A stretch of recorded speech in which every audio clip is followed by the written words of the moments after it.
Bonjour, Monsieur Asselin. Bonjour. Dans le fond, aujourd'hui, je voulais qu'on parle un peu de l'impact qu'a eu la pandémie sur Loisirs et Sports Abitibi-Témiscamingue dans la dernière année. D'accord. Sur l'organisation, il y a eu un impact effectivement de réorganisation du travail. On est une quinzaine d'employés chez Loisirs et Sport, donc c'est une grosse équipe. On couvre l'ensemble là, de l'intervention en loisirs et en sport, que ce soit au plein air, en bénévolat, en sport. Fait que pour prendre l'exemple du sport ou de secondaire en spectacle, ben, c'est des événements. Tu as des Jeux du Québec, tu as une organisation de secondaire en spectacle. Fait que pendant 2 ans, les personnes n'ont pas eu à organiser d'événements, mais on a pris ça quand même du bon côté. Ça nous a permis quand même, d'une part, de retravailler nos modèles d'organisation. La pandémie nous a amené à être créatifs à ce niveau-là, puis à chercher des nouvelles façons d'intervenir pour quand ça va repartir, de un. Et de deux aussi, ben, ça nous a permis aussi de travailler avec les bénévoles sur une éventuelle relance. Fait que au cours de la dernière année et demie, on avait lancé un programme d'assistance financière en lien avec le retour après une pandémie pour permettre aux organisations de s'outiller, que ce soit les bénévoles ou le matériel comme tel. Fait que c'est pas mal ce qu'on a fait. Et puis, évidemment, on a été en soutien avec les services de loisirs, avec les villes, avec les centres de services scolaires, les commissions scolaires à l'époque, les organisations de sport de loisirs, en lien aussi avec la santé publique sur ce qu'on avait le droit de faire ou jusqu'où on pouvait aller dans l'organisation. Et puis, ben, pour qu'on ait le même niveau de communication puis d'intervention dans un aréna, dans une salle de spectacle ou dans n'importe quel site de loisirs ou de sport. On a eu une annonce hier qu'on va graduellement laisser de côté les mesures sanitaires. Comment vous prenez ça, vous? Est-ce que vous avez un plan un peu qui suit cette lignée-là ou vous ne savez pas encore exactement de quelle façon vous allez revenir à la normale? On a des plans A, B, C, on a des plans toujours. Ça fait 2 ans qu'on travaille là-dessus, sur la relance. Fait que, évidemment, hier, pour nous autres, c'est une excellente nouvelle. On passe d'avoir le droit de pratiquer à avoir le droit de jouer des matchs, notamment dans le sport.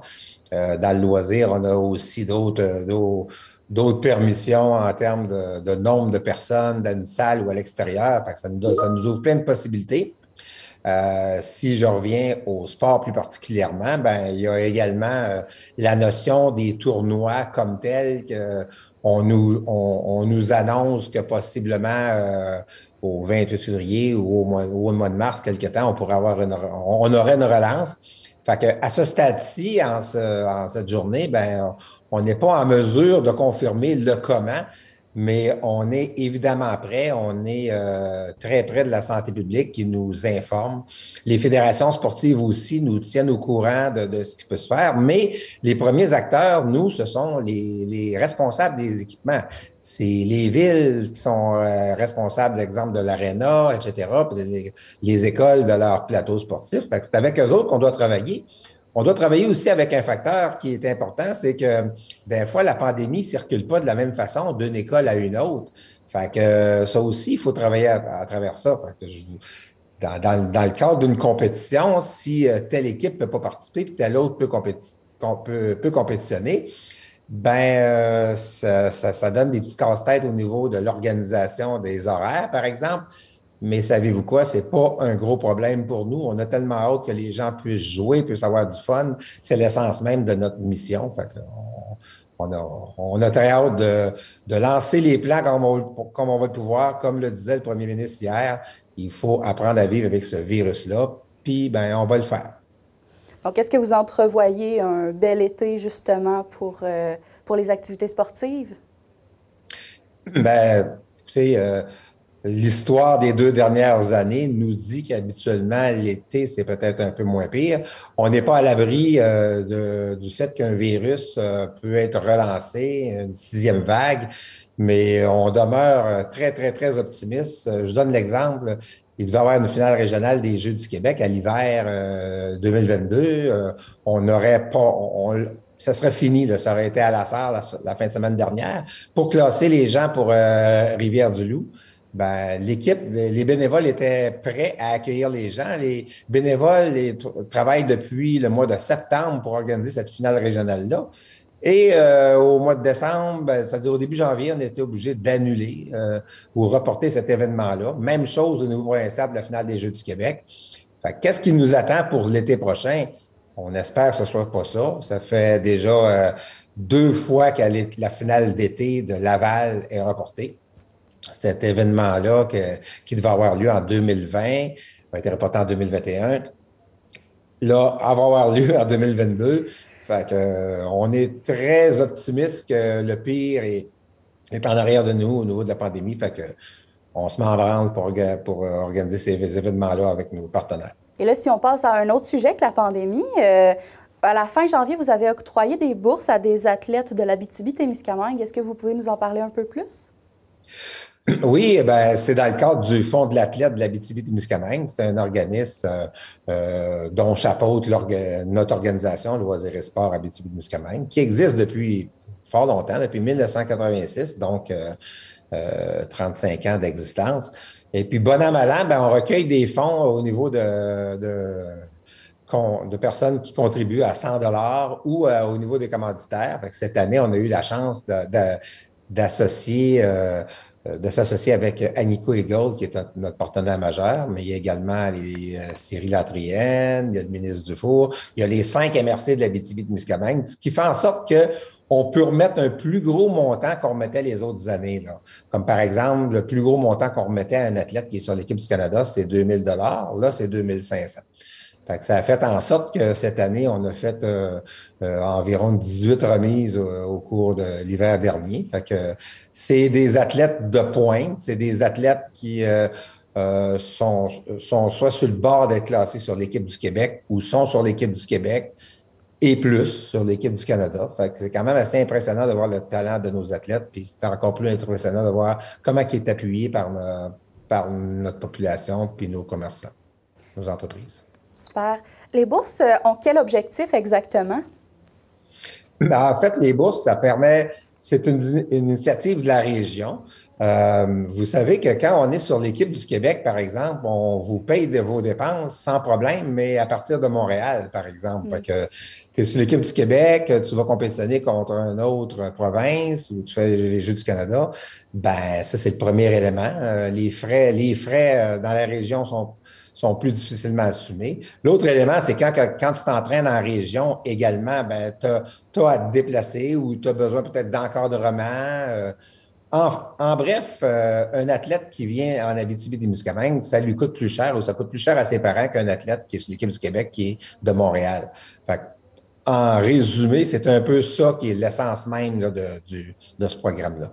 Vous avez parlé de personnes qui étaient sur l'équipe du Québec, au Canada aussi. Est-ce qu'il y a des athlètes amateurs qui peuvent avoir des bourses? Ben, c'est tous des athlètes amateurs. OK. Au contraire, les athlètes professionnels ne peuvent pas avoir de bourse, justement. Tu es sur l'équipe du Québec, tu es encore un amateur. Tu es sur l'équipe canadienne. Si tu vas aux Jeux olympiques, là, à part le hockey, en général, c'est au niveau des sports amateurs. Mais effectivement, quand tu es un sport professionnel ou tu es un athlète professionnel, tu n'es pas admissible à une bourse du Fonds de l'athlète. Et parlant d'argent aussi, vous avez lancé un nouveau programme de soutien financier. À quoi il va servir exactement? Il est assez éclaté si vous avez eu l'occasion de le regarder. En fait, en simple, c'est toute organisation qui fait une activité ou qui organise quelque chose ou qui travaille dans la mesure d'apporter une dimension supplémentaire à notre mission qui est de développer et faire la promotion du loisir et du sport sur notre territoire, ils sont admissibles. Ce qui est le fun dans ce programme-là, c'est qu'il est très simple. Que ce soit vous intervenez au niveau du bénévolat, au niveau du plein air, au niveau du loisir, au niveau de l'activité physique, du sport, peu importe l'organisation pour laquelle vous intervenez, vous avez besoin d'un petit équipement, vous avez besoin d'aide pour de la formation, vous ne vous cassez pas la tête, vous allez sur le site Internet et puis il y a une ressource, on a un conseiller ou une conseillère qui est là pour vous. Par exemple, en plein air, on a une personne qui est là, vous l'appelez. Et c'est à partir de cette première discussion-là avec le conseiller ou la conseillère qui va vous accompagner dans la démarche, qui va vous dire, oui, ça c'est un projet qui est fort intéressant, puis on va vous aider à remplir la demande. Ou sinon, non, ça ne peut pas être admissible pour diverses raisons. Par contre, si on le pensait comme ça, puis on le travaillait comme ça pourrait être admissible. Fait que tu ne t'installes pas devant ton ordinateur à remplir quelque chose puis à attendre une réponse, j'espère qu'il est admissible, avant de commencer à travailler, tu as l'opportunité de parler à un des conseillers, des conseillères qui t'accompagnent dans la démarche du début à la fin. Et l'appel de projet est à l'année longue, là. Donc, OK. tu as une idée, en dedans de 6 semaines, on te donne une réponse positive ou négative, on a le temps de se revirer de bord, puis ben, tu sais, c'est très facilement utilisable, là. Et J'attends pas 6 mois pour avoir une réponse. jusqu'à quel montant on peut avoir avec ce soutien financier-là? Actuellement, on l'a ciblé à 5 000 par programme, par demande, mais un organisme peut faire 2 demandes par année pour un montant total de 8 000. Comme par exemple, s'il y a eu 5 000 dans sa première demande, ben, il pourrait avoir 3 000 le maximum dans la deuxième. C'est quand même des montants intéressants. Puis, toute demande est intéressante là, et pertinente dans le sens qu'une organisation qui a besoin d'un petit matériel pour fonctionner puis qui a besoin juste de 400 c'est parfait. L'autre qui a besoin de plus d'argent, ben c'est ça, il peut aller jusqu'à 5 000, comme je le disais, pour chacune des demandes. Et est-ce que vous avez un nombre maximum de demandes possibles? Non, en fin de compte, on a un montant d'argent qu'on a identifié. Nous, on le commence comme ça parce que c'est un nouveau programme. Notre objectif, c'est vraiment qu'il y en ait pour l'année. Fait qu'évidemment, on va voir la popularité de la demande. Si jamais ça devient comme trop populaire, puis que les budgets sont plus là éventuellement, on va quand même s'adapter. On va voir qu'est-ce qu'on fait. Est-ce qu'on va diminuer le maximum? Mais l'objectif, là, c'est chaque fois qu'il y a une demande, du début à la fin de l'année financière, ben on a de l'argent dans les coffres. C'est ça qui est l'objectif.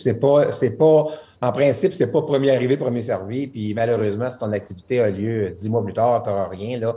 On n'est pas dans ces eaux-là. On essaie d'en avoir pour tout le monde. Mais évidemment, c'est une première année de ce nouveau programme-là qu'on a tout rentré les autres programmes qu'on avait pour en faire un seul pour que ce soit plus facile, plus convivial. On va s'adapter aussi en fonction des demandes ou des réalités, là. Bien, merci beaucoup, Monsieur Asselin. Ça fait plaisir.